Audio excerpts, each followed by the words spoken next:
We're running through the top 5 stories at 7 p.m. Eastern Time. It's 8 p.m. in Haiti for Comic Book Now.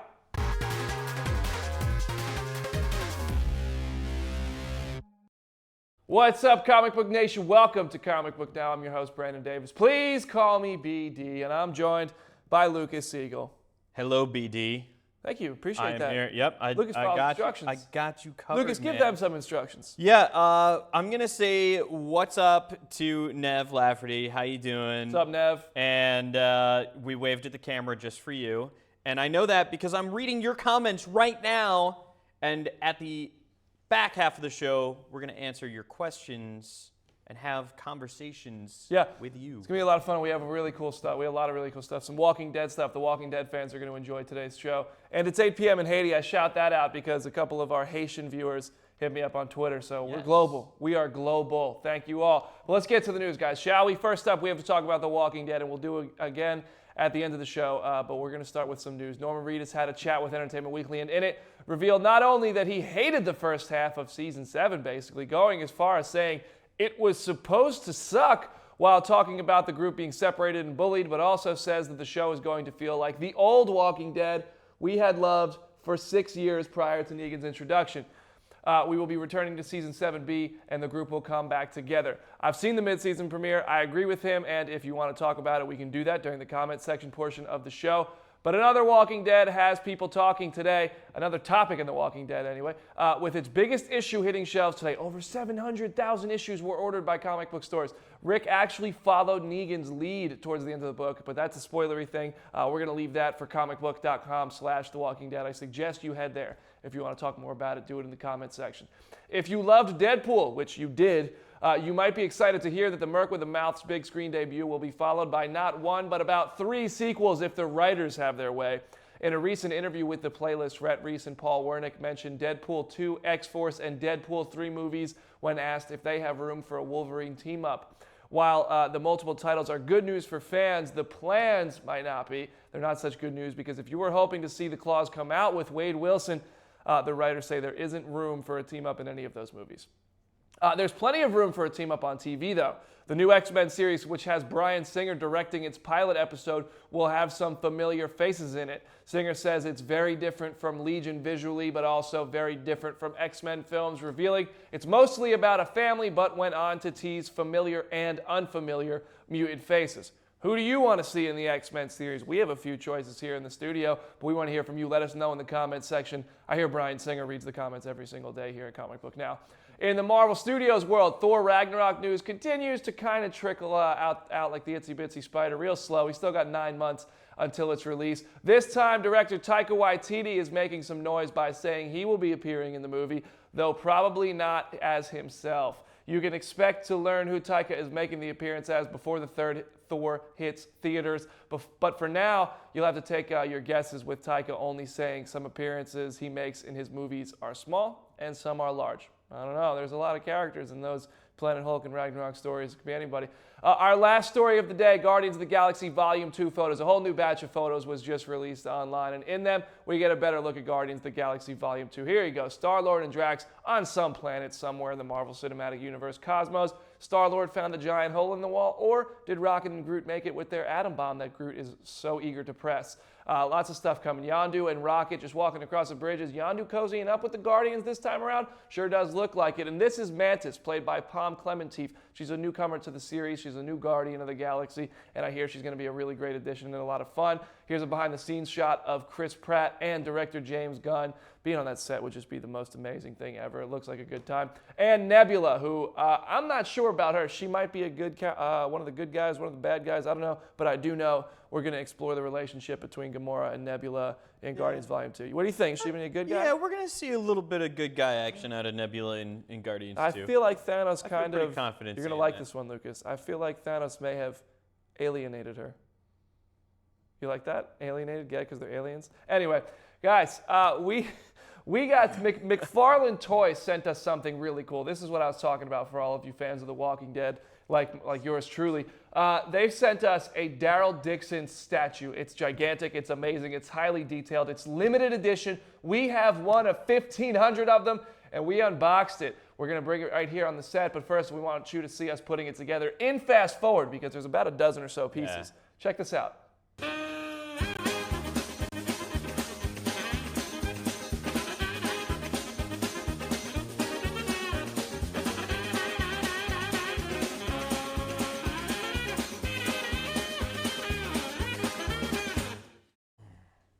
So, I mean, that was a few minutes of hard work that you just saw. This is the Daryl Dixon statue. It's gigantic. Look at my Hard hand. work and it's huge. tons of fun really big. because this thing is so freaking cool. No, it is so cool. I'm going to try something. I have an iPad here. I'm going to try to get some close-up shots so we can show you just how detailed this thing is. Check that out. Okay, first of all, like you could do a stop-motion film with this thing. Look at that. First, you got Lucas in the background, not included. But this Daryl figure, you have a zombie here, arrow through the face, which is awesome. And each arrow is individually painted. You can actually tell that it's hand painted as well because there's little inconsistencies, which is actually a good thing on a statue like this. It actually kind of improves the caliber of the statue. Yeah, I mean, it makes it feel authentic. Yeah. You know, and these are so limited. Look at the way his motorcycle is just plowing through. Yeah, this thing, I mean, I can't, I am geeking out. We have number 1057 of 1500. This is super cool. It's hard to define the words to properly describe the details of this statue. Yeah. It comes with two heads. Yes, we have a second head there, which is our Norman Reedus head with his signature sunglasses. You could have Norman Reedus killing zombies, or you could have Daryl Dixon killing zombies. Why Swaps not out both? nicely. Because let's be honest, people are fans of Norman Reedus just as much as they are fans of Daryl Dixon. And it comes with a certificate of authenticity signed by Todd McFarlane himself, the man who brings all these amazing things to life for us. This guy is running $329 is the MSRP on this, and McFarlane Toys will be announcing an official release date very soon. It says February 2017. Well, The Walking Dead returns in just a couple weeks, so I know people are excited this would about be a nice thing to have sitting on your coffee table watching The Walking Dead with it. Yeah, I mean, normally when when McFarlane Toys sent this to us, so normally we would say, we're going to give this away. But this one is so cool that I called our producer and I was like, hey, Jeff, we're keeping this one. I'm going to put this one on my desk, thanks. It'll be a set piece for sure. It'll be on After the Dead, our live Walking Dead after show. All right, now let's turn it over to the questions, comments, concerns, and a little bit of Scott Eastwood. Absolutely. We've got tons of comments rolling by. Please, guys, keep them coming here on Facebook. Remember, you can ask us questions or give us comments anytime you want, anytime at all, with hashtag CBNow on Twitter. I believe tonight's your shift, so you'll be on at like 2 in the morning. I know, I'm on 24 hours. I don't even sleep. We get the alerts. CBNow all day long. All right, and speaking of, let's go to Twitter, where Andrew Hayes, one of our loyal viewers, thank you, Andrew, for always chatting with us, asks which rogues would we like to see in the Flash movie? Which villains? What villains you want to see in this movie? My thing about, if we get the rogues, like, think of how this DC Films world has been built. If you do the rogues, they have to be comic booky. You know what I mean? Yeah. Like, they have to be almost cartoonish. Yeah. And I know the rogues are rumored to be the plan for the Flash movie.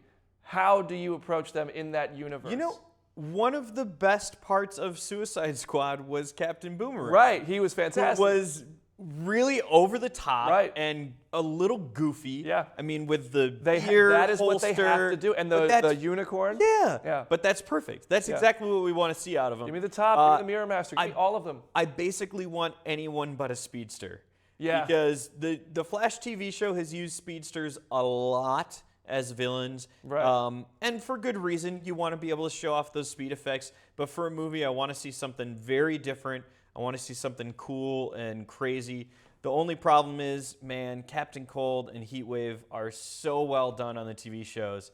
It's going to be really hard to pass those the Flash characters is well done on the TV show as it is anyway. That's very I true. think they can bring them in, no problem. But I think you have to beef up the campy, comic booky. We know what we're doing and we accept it and we're okay with it, just like they did with Captain Boomerang in Suicide Squad. Absolutely. Across the board. Absolutely.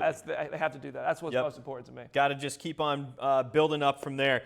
First off, I got to give a special happy birthday shout out to Jordan Evans, one of our loyal Jordan. viewers. Jordan, happy birthday, man. Happy birthday, Jordan. Happy You the man. birthday. Thank you so much for watching all the time and for tweeting us, asking us questions on Facebook. You are an awesome, awesome loyal viewer, and we love. We're gonna have to that start you charging for happy participate. birthday shout-outs, guys. Probably. That's probably, two in a a row. little That's bit. 2 days in a row. Jordan, that's first one's free. Next year, you only get your first birthday on the show free. Next year, it's pretty. All right. So Walking Dead, obviously a big topic for us today. And Brandon, didn't you watch the mid-season premiere just yesterday?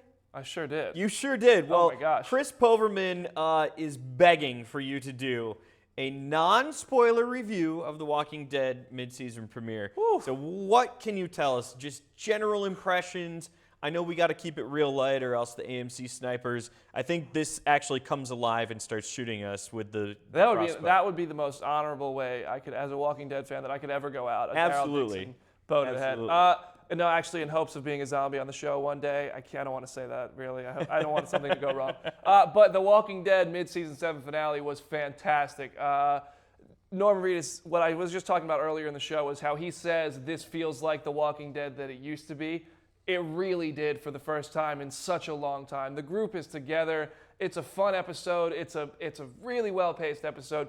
There is zombie kills in this. Lucas, you heard me yelling while watching it. I had to stop. I was on the other side of a wall. I had to stop what I was doing, take off my headphones because I heard screaming and I was a little alarmed. And I turned around and looked through the conference room window and saw what it was that you were freaking out about. It was and I started amazing. freaking out too. And I couldn't even really hear it. I didn't know the context. Right. I mean, that had to be one of the coolest Walking Dead moments I've ever seen. It was the coolest. I will dub this the coolest zombie That's kills. all we're gonna say. The coolest zombie kills of any zombie movie or TV show ever. I will go that far. It was pretty freaking It was really awesome. cool. All right, Yeah. that's where I'm gonna leave it. I don't know. I can't really say too much. I can't say anything plot-wise. Sorry about that. I know you guys want to know. Did Carol and Daryl finally kiss? I'm not gonna tell you, but we'll keep going. But it's a great episode. I hope you guys watch it, and we will be live for After the Dead on Sunday night, following the Walking Dead premiere on The Walking Dead on Comicbook.com's Facebook page. So I hope to see you there. Yes. Those zombies seem to always want a kiss from somebody, right? That's all they're going I don't know for. if that's what they're going for. Yeah, it's just a little Be love. careful. Be careful They just with want that. a little love. All right, let's do. We did a Walking Dead question You for wouldn't you, make it so far. now I got to do a little Star Wars question. Take it. Roberto Garcia wants to know if we think the Star Wars movies past Episode 9 are going to continue the Skywalker saga. So this is a topic of conversation that Lucasfilm has actually been fairly open about. Lucasfilm President Kathleen Kennedy said in December that they were going to be looking this month and in February at the performance of Rogue One, the first Star Wars story movie, and start to have these conversations. What are they doing after Episode 9? Do you think that the Skywalker saga should continue after Episode 9? I mean, you will know better than I would, but I have my opinions here. I think they can build on what they started with Episode 7 and these new characters and have Finn and Poe and Rey be the future. Now, Rey, or one of them, might turn out to be a Skywalker. We don't know. But I think you don't need the Skywalker family beyond 9 necessarily. Obviously, a lot's going to happen in 8 and 9. I would rather hear your thoughts. Yeah, I mean, I really, really like the Star Wars story format. I like the idea of those being able to tell us all sorts of stories from all across the saga, all across the galaxy, and timelines and here and there. But the Skywalker family is special for a reason. There's been an entire mythology that's been built around them for a reason. Right. So yes, I want the Skywalker story to continue. I want the episodic movies to continue, and I think that they will. I think that we might see a little time off. I think that after 9, we might see 3 Star Wars story movies in a row or something like that, and then come back to the saga and give us a little bit more. Do you think they're going to get to a point? Obviously, Rogue One was a standalone film, and we're not going to get a Rogue One sequel. Right. There is no Rogue 2. Those characters. I hope we never see a sequel of a Star Wars story movie. So you don't think Alden Ehrenreich will be back as Han Solo in a future movie? He might be in another movie that takes place in the same general era, just like we could see some of the Rogue One characters show up in the Han Solo movie. But I hope they don't ever do sequels of those movies. Let them. They're calling them standalones. Let them stand alone. Okay. All right. Jordan Evans asked us a question here live on Facebook, and since it's his birthday, we're gonna answer it. And that is, what villain would you want to see in a Man of Steel sequel? This is one he asked a lot, and we never answer it. So for your birthday, we're answering it today, Jordan. A Man of Steel sequel. Yeah, that's tough to pull from DC villains. For a standalone, self-contained Superman movie. You know what I'd actually like to see? I'd like to see the Amazo android as a villain for just Superman taking on. You're still on them. Because that way you've got Superman fighting the entire Justice League at one time in this one character. I would like to see how the DC films could handle Bizarro and whatnot. Ooh, all right. That would be cool. All right. All right, let's get one more question. All right, I've got one more question here. This is from Josue Martinez Carranza, who says, well, doesn't really ask a question. He just said, talk about Legion. He's telling us. Legion, it's a thing. It exists. It's a the show. X-Men show coming to FX. Yes. So what should we talk about? Our X-Men specialist here at Comicbook.com, our Marvel specialist, Jamie Lovett, has actually watched the first 3 episodes of Legion already. Right. Yeah. I heard him gasp several times. He's right next to me, right next to my desk there. He said that it's very good, and one thing that he's going to caution people is that he's afraid a lot of fans are going to reject it because it's not the standard superhero format. It's a show that does have superpowers, and those sorts of things are very built into the show. Right. And it asks a little bit more of its fans. So It's so visually pleasing. Oh yeah. Like it's an artsy take on X-Men almost. Yeah. It's a fair assessment of it, I think. Yeah, I watched the opening sequence, and it's mind-blowing. Yeah. It's really, really incredible. Well, we're getting 2 X-Men TV shows in live action, which is really cool. It's pretty awesome. If you guys want to talk more, that's all we have time for today. Please send us tweets, send us conversations on Twitter. We love talking to you guys. At Lucas Siegel, at Brandon Davis BD. We love chat, and we'll be back tomorrow for Comic Book Now at 7 p.m. Eastern Time. We'll see you there.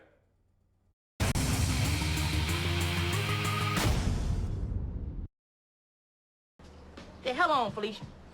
Remember that. Remember it. Write it down. Take a picture. I don't give a... Bye, Felicia.